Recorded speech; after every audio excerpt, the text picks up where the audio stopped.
వచ్చిందమ్మా అయ్యాలి ఎప్పుడు ఏంటంటే వచ్చావు? నీకేంటమ్మా మీ ఇంట్లో పెద్ద వాషింగ్ మిషన్ పెట్టుకుంది, నేనేమో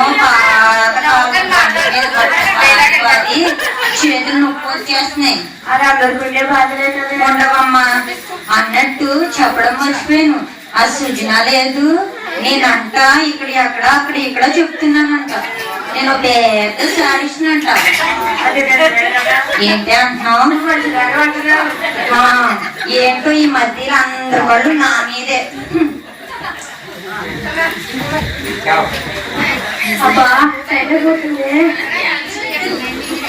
ఏంటే చేసి ఎక్కడికే వెళ్తున్నావు? షాపింగ్ వెళ్తాను. రావే వెళ్దిగా వచ్చి కూర్చో. చాలా పనులు వెళ్దిగా లేమో వచ్చి కూర్చో. చూడలే ఎంత పొగరో దీనికి, డబ్బు ఉందని వెర్రవీగిపోతుంది. ఎంత ఫోన్ అనుకుంటా. అన్నట్టు నన్ను ఎందుకు పిలిచారు? నీతో మాట్లాడదామని. చెప్పండి. ఏంటే సంగతులు? ఏం లేవు. అన్నట్టు చెప్పడం మర్చిపోయాను, మా ఇంకంకాలు జాగ్రత్తగా లేరు. వాళ్ళ అమ్మాయి మొన్నే స్కూల్లో జాయిన్ చేశారు, ఇప్పుడు కాలేజ్కి వెళ్తుంది. ఏంటి మొన్ననే కదా చూసాను నేను స్కూల్కి వెళ్తుంది, అప్పుడే కాలేజీకి వెళ్ళిపోతుందో? అయ్యి బాబాయ్ కాలం ఎంత త్వరగా అయిపోతుందో. రోజు రోజుకి మనం ముసలి వాళ్ళం అయిపోతున్నాము. అవును, నాకు ఆటం కూడా పోతుంది. ఏంటో నిమిషం నిమిషానికి మనం చావుకి దగ్గర అవుతున్నాం అన్నమాట. అంటే నా ఆస్తి నాతో రాదా? నువ్వే లేకుండి అసలు ఎక్కడమ్మా?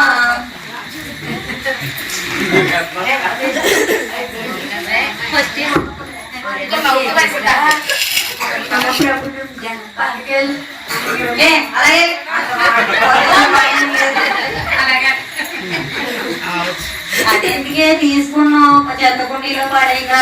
చెప్తాను ఉండండి. నేను ఇప్పుడు షాపింగ్కి వెళ్తానా, అక్కడి నుంచి ఎలాగో డిన్నర్కి వెళ్తాను. అప్పుడు చేతులు తుడుచుకోవడానికి పనికొస్తుంది.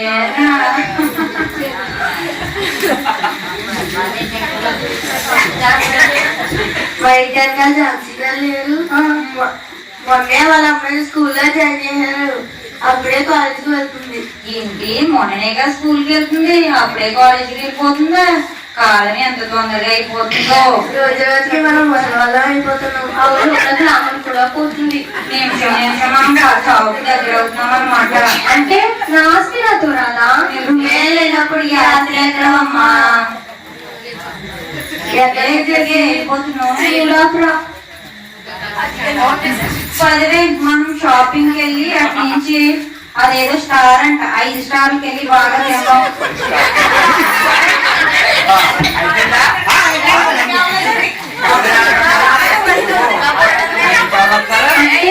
నేను నిమిషం నిమిషానికి చాకు దగ్గర వెళ్తున్నానా? నా ఆస్తి నాతో రాదా? నాకు అసలు ఏమీ అర్థం అవ్వట్లేదు. అంటే నేను రోజు రోజు సాగుకు దగ్గర అయిపోతున్నానా? నేను ఇంత సంపాదించిన ఆస్తి నాతో రాదా? నాకేం అర్థం అవ్వట్లేదు. కొంతసేపు పడుకుందాం. ఆయుష్కాలము ఎంత కొద్దిదో నీకు తెలుసా? ఆవిరి వల్ల మాయమైపోతావు. తరములు వెంబడి తరములు గతించిపోతున్నది. అయ్యో, నీ జీవితం ఎంత అల్పమైనది. సమయం కొట్టుకొని గతించిపోతున్నది. సమయం కొట్టుకొని గతించిపోతున్నది. నేను ఆవిరి గతించిపోతానా? నా ఆస్తి నాతో రాదా? నేను ఆవిరి గతించిపోతానా? అసలు నాకేమీ అర్థం అవ్వట్లేదు. నాకు ఈ సమస్యకు పరిష్కారం ఎవరు చెప్తారు?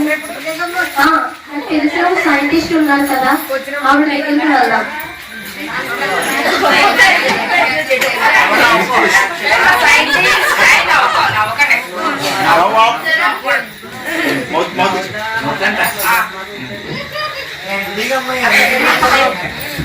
మీరు సైంటిస్టేనా?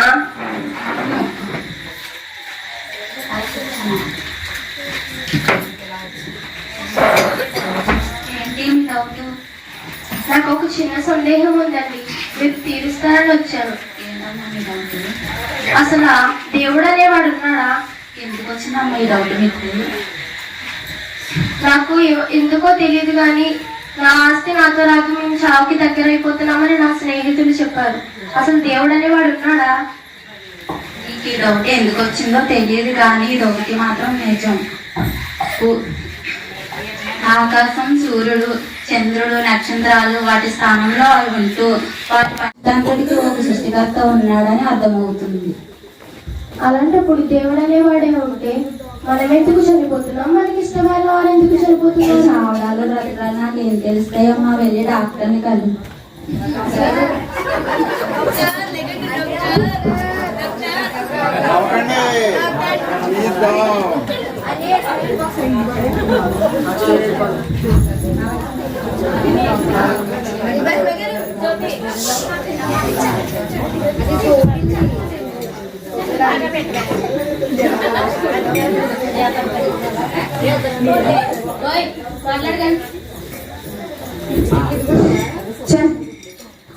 ఎంత పద్ధతి చదువులు చదివాము, బోర్డు డబ్బులు ఖర్చు పెట్టి పెద్ద పెద్ద చదువులు చదివితే ₹1 కూడా సంపాదించలేకపోతున్నాం. రాత్రి అంతా కలిపి నైట్ డ్యూటీ చేశాను, అయినా సరే ₹1 సంపాదించలేకపోతున్నాం. ఈ రోజు ఎలాగైనా సంపాదించాలి డబ్బులు. చూద్దాం ఎవరెవరు వస్తారు.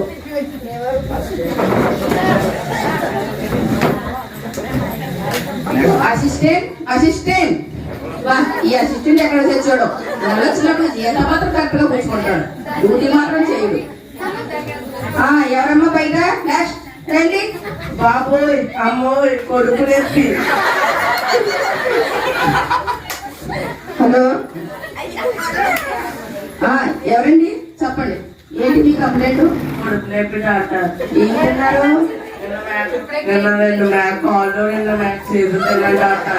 బాడీ కొద్దిగా పోయినా డాక్టర్ వెళ్ళవమ్మా. ఏ టైంలో తిన్నావు? నిన్న మ్యాక్ నేను ఏ టైంలో తిన్నావు? మధ్యాహ్నం డాక్టర్. ఎప్పుడెప్పుడు తిన్నావు? మీరు డాక్టర్ పోలీసా? కూర్చోమ్మా, కూర్చొని సమాధానం చెప్పు. నిన్న 12 డాక్టర్. ఉండొక్క నిమిషం. ఇదిగో ఇవన్నీ 3 పూటలో వేసుకో, వారం రోజులు ఎండలో నిలబడి. తగ్గిపోతే పీజీయమ్మా ఇవ్వండి డాక్టర్. వెళ్ళు. తగ్గిపోతే డాక్టర్. తగ్గిపోద్ది. తగ్గిపోతే డాక్టర్. వెళ్ళమ్మా. నెక్స్ట్ పేషెంట్ రండి.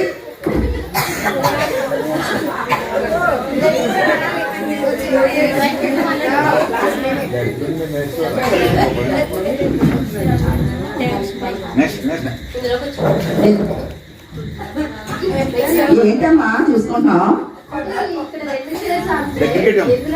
నీకు 2 కనిపిస్తున్నాయా?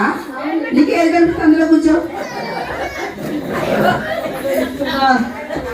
చెప్పమ్మా, ఏంటి నీ ప్రాబ్లం?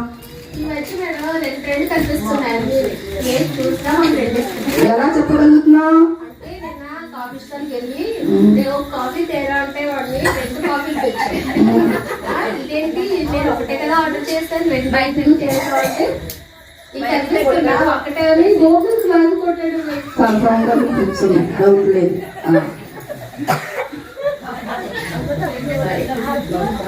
ఇవి 3 పూటలు వేసుకో, 3 పూటలు వేసుకో, తగ్గిపోతుంది. తగ్గిపోతుంది. పీజీ మా నాకు అసిస్టెంట్ కి 200. అదేమమ్మా అదే ఇచ్చావు? సారీ, నీకు 2గా కలిపేసింది కదా. అదేనమ్మా. Next patient. ఏంటో ఈ రోజు అందరూ గంట కొట్టే ఇస్తారు.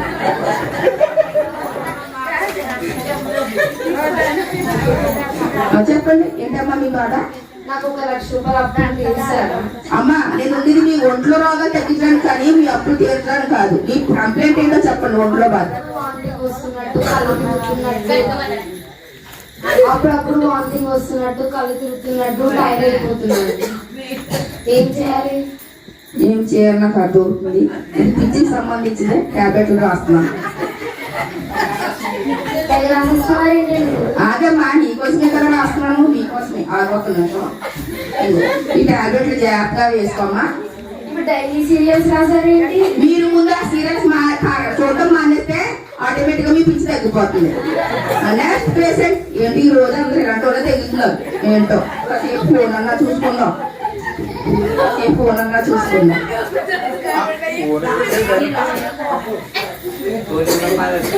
ఏంటి పేషెంట్లు ఎవరు లేరేంటి? నెక్స్ట్ పేషెంట్ రండి.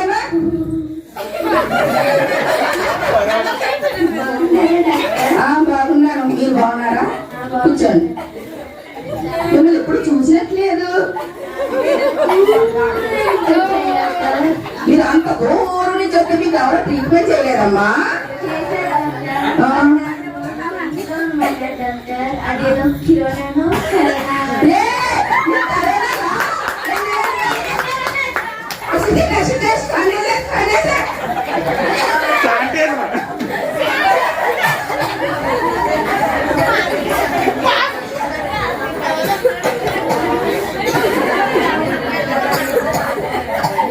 ఈ రోజు అందరూ గంటలే తగ్గింది.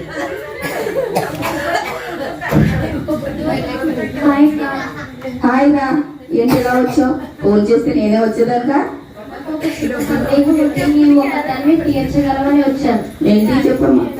ఈ సృష్టిని చూస్తుంటే ఒక సృష్టికర్త ఉన్నాడని అర్థమవుతుంది. ఈ సృష్టిని చూస్తుంటే ఒక సృష్టికర్త ఉన్నాడని అర్థమవుతుంది. కానీ పాపం చేయటం వల్ల మనుషులు చనిపోతున్నారని కూడా అర్థమవుతుంది.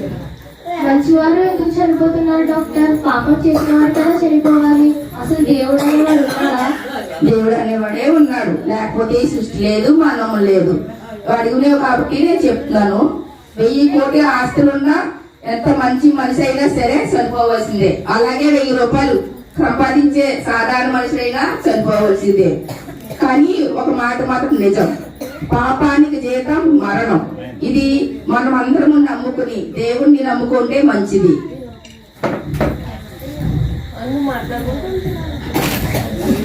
సరే డాక్టర్ వెళ్దాం. సరే అమ్మా. అయినా మనం ఒకవేళ పాపం చేసిన వారు మరణించాలి కానీ మంచివారు కూడా ఎందుకు చనిపోతున్నారు డాక్టర్? ఇదేం న్యాయం? ఈ న్యాయాలు ధర్మాలు మనకి ఏం తెలుస్తాయమ్మా? వెళ్ళి లాయర్ గారు కనుక్కెళ్ళి. సరే అక్క.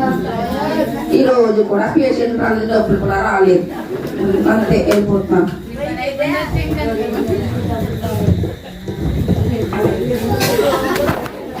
లాయర్ గారు దేని మీద నేను సైన్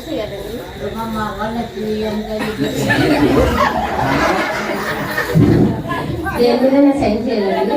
నాకు అటువంటివి ఏమో వద్దు లాయర్ గారు. నాకు ఒక చిన్న సందేహం ఉంది. ఆ రెండు కూర్చొని చెప్పండి. ఈ సృష్టిని చూస్తుంటే ఈ సృష్టి అంతటి వెనుక ఒక సృష్టికర్త ఉన్నాడని అర్థమవుతుంది. మనుషులు పాపం చేయడం వలన మరణిస్తున్నారని కూడా అర్థమవుతుంది. కానీ పాపం చేసిన వారు మరణించాలి కానీ మంచివారు కూడా ఎందుకు మరణిస్తున్నారు లాయర్? ఇదేం న్యాయం? నేను ఒక లాయర్గా చెప్తున్నాను. ఈ సృష్టి అంతటికి సృష్టికర్త అనేవారు, మీకు మధ్య అనేవారు ఒకరు కూడా లేరు. ఉదాహరణకి చెప్తున్నాను, ఈ లోకంలో నువ్వనే కాదు, ఇక్కడ ఉన్నవారు అందరూ నాతో సహా నీకు మంత్రులు అనేవారు ఒకరు కూడా లేరు. ఈ స్క్రీన్ పైన నువ్వు పుట్టిన కాడి నుంచి సెలవు వరకు చేసిన పాపలు ఈ స్క్రీన్ పైన చూపిస్తే ఒకరు చూసుకుని సిగ్గుపడతారు. అలాంటిది ఒక రోజు పరిశుద్ధమైన దేవుడి ముందు మనం నిలవగలుగుతామా? పాపం చేసి వాళ్ళందరూ శిక్ష పడాలి. అదే న్యాయం, అదే ధర్మం.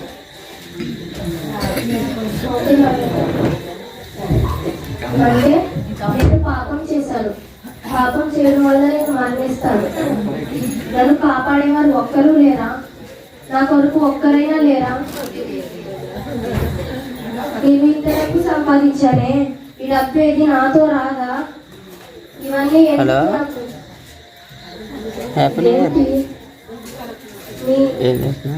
మీ కొరకు ఒకరున్నారు.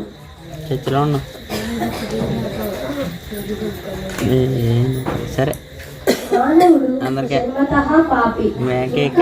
శరీరముతో చిన్నతో పెద్దతో పాపం ఇంకా పాపం కూర్చుకున్నాడు. పాపం వలన వచ్చు జీతం మరణం. చెప్పానని చెప్పా మరణం అనంతరం మానవుడు ఆత్మ చేరుకునేవి 2 స్థలాలు.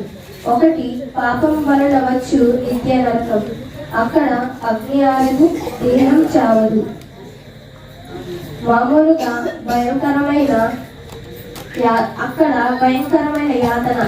ఇక రెండవది పాపం లేని పరిశుద్ధుల కొరకు సిద్ధపరచబడిన పరలోకం. అది ఆకలి దప్పుకలు లేని రాజ్యం, కష్టాలు కన్నీళ్లు లేని గొప్ప రాజ్యం. అసలు పరిశుద్ధులు ఎవరున్నారు? దేవుడు ఒక్కడే పరిశుద్ధుడు. నరకం దిశగా ప్రయాణిస్తున్న మానవుని స్థానంలో పరిశుద్ధుడైన యేసుక్రీస్తు మరణించుటకు భూమిపైకి వచ్చారు. ఒక నీతివంతుని కొరకు ఒకడు మరణించుట అరుదు. క్రీస్తు యేసు భక్తిహీనుల కొరకు, పాపల కొరకు, శ్రమలు, శత్రువుల కొరకు, యావత్తు మానవాళి కొరకు మరణించారు. వీపుపై ఒకటి తక్కువ 40 కొరడా దెబ్బలు, తలపై ముఖాన్న 600 రోమా సైనికుల ఉమ్ములు, భుజంపై బరువైన గరుకైన శిలువ, చేతులలో కాళ్ళలో పొడవైన మేకులు, మండు టెండలో ఇంకా ఎన్నో భయంకరమైన శ్రమలు మానవుల కొరకు. పాపివి అని గ్రహించి క్షమాపణకై వేడుకుంటే ఆయన క్షమించి నరక శిక్షను తొలగించి పరలోకములో నీకును నాకును స్థానం ఏర్పరుస్తారు. అయితే నా పాపాలు ఒప్పుకుంటే దేవుడు నన్ను క్షమించి ఆయన నిత్య రాజ్యంలో నన్ను చేర్చుకుంటారు. ఇప్పుడే నా పాపాలన్నీ ఒప్పుకుంటాను.